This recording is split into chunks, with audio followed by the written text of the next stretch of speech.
If you've ever done survey data on trends that you intend to turn into content, in this video I'm going to tell you how to organize your survey into those content assets.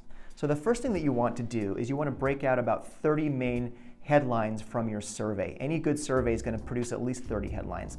A headline is an insight, it's a takeaway, it's a big idea. And then once you have these 30 headlines, divide those up into different assets. Maybe 5 go into a press pitch, and 5 more, these other 5 go into an infographic, and 10 go into an ebook. And on average, about 70% of your assets should be short form and ungated. A short form asset is going to be like a blog post or a social media post or things like that. And then 30% of your assets should be longer form and gated. That includes webinars, longer reports, ebooks, things like that.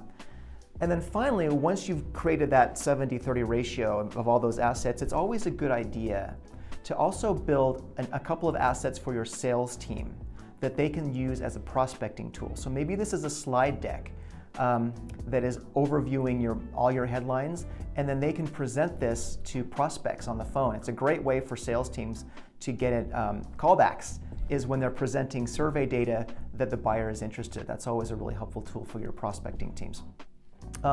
In general, a study can produce months of really engaging content. It can produce content that's better than other types of content, that performs better because it's based on data and not opinions, and it's data that only you have. So it's a fantastic tool. Some of your data can be used for PR, some can be used for exposure, some can be used for lead generation. But in general, if you follow this formula, study after study, it's a fantastic way to come out with a constant tempo of data and thought leadership that nobody else has. I'm going to include a link down below so you can learn more about this process and how to be successful with it.